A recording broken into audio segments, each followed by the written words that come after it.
Okay guys, Jonathan back here. I just finished up the first prototype, I guess you could say, on the Ultimate Survival fishing kit paracord bracelet. This is it. I didn't have a large buckle. I had to use one of the 3/8. Of course, I just wanted to see how it would turn out. Basically, you can see, this is your standard survival bracelet. I made this one. This is your 3/8 buckle. This has got about 8 foot of paracord in it. 2 different colors, 4 foot of each color. You can see the difference. This one here has basically about 25 foot of cord in it. It also has a knife, blade, a saw, fishing line, sinkers, swivels, hooks. It has almost 6 foot of wire, stranded or braided, and just a normal single strand of wire, twine, 50 foot or so of fishing line. One of the saws like this. It has a fire starter, the magnesium fire rod. But you can see the difference in the two. You can see the difference. It feels like you're wearing a dang car hubcap on your wrist. It took me a minute. It took me a couple of minutes to get it, bent around to where it would actually fit around my wrist. But it's not that bad. If you're using the woods. I don't know if you can see that. And I'm not 100% satisfied, but this was just, I wanted to see if I could make it work. That I can already tell a couple of things I'm going to change. But my first video had all the supply, but you can see the difference in the two. This is for looks, this is something that MacGyver would want to have.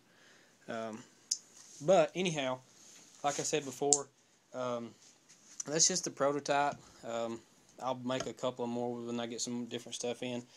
But if you watched my video earlier, to go on the stuff that was in it, I said the fishing hooks, size 8. There was 3 of them with line, with sinkers, and so a couple of swivels. Those were shrink wrapped in a heat shrink tube. There's a saw blade, magnesium fire starter, braided wire, single strand wire, twine, some electrical tape, a razor blade, fishing line. So, I've got all that in here, so you can see. It don't look like you'd buy it off the shelf, but I figure after I make a couple of them, I'll get in the kind of hang of making it flat. But then, like I said, I just dropped it. This one here has probably, I want to say it's almost 25 feet of rope. This one has 8, so you can see the difference. To the tools that I used to make it, some tin snips to cut the sawzall blade. Just cut it out of a normal bandsaw blade. I got the flex one, so it would help contour the. Let's see if I can hold it just right. You can bend that blade and it won't break. Just a hacksaw blade. I bought a pack of 12 for like $4.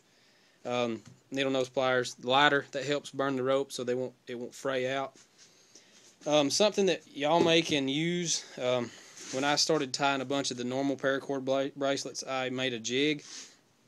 Basically, how I got my measurements on the jig was I made the first bracelet to fit my wrist. I kept adjusting it till it got, and my wrist is a 7-inch, 7 inches around my wrist.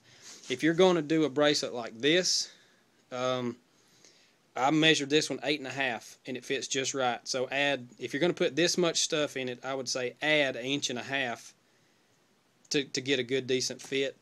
If you make it shorter than that and you put that much stuff in it, it's going to be too tight. But I've got some whistle buckles and things coming in for that. I'm actually, instead of a razor blade, I'm going to use some surgical blades that are pre-packaged. Oh, forgot one thing that is in here too. There's a zip tie in there too. But as far back to the jig, how I got my increments here, I basically made a 7-inch. Let me set this down so you can see it a little bit easier. Let me back it up so you can see it. But I made a I made this bracelet here, which is, I have a 7-inch wrist.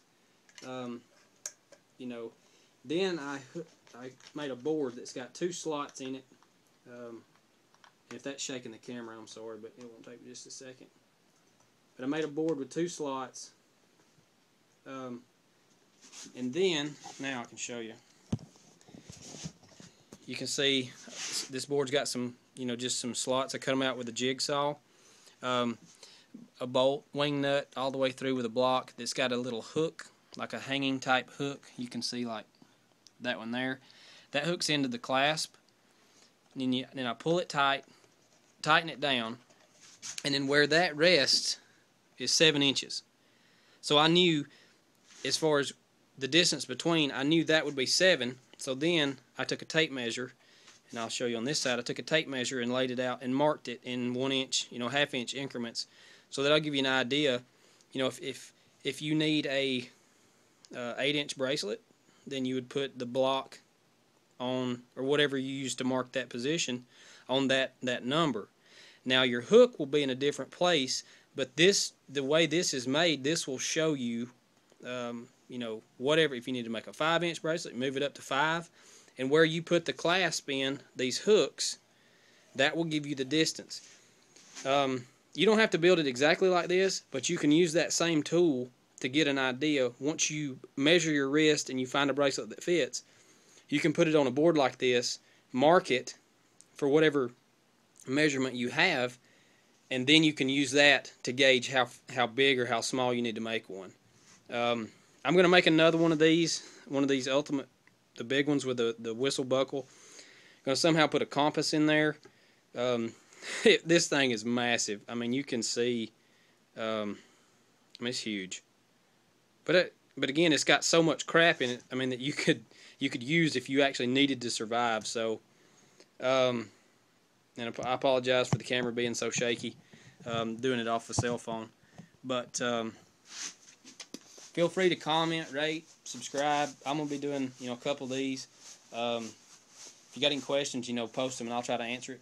But I appreciate y'all watching my video, and take care. And always try something that you, instead of buying it, try to make it yourself. I enjoy it. Sometimes it works out, sometimes it don't. But you can always learn something. Take care. Thanks for watching.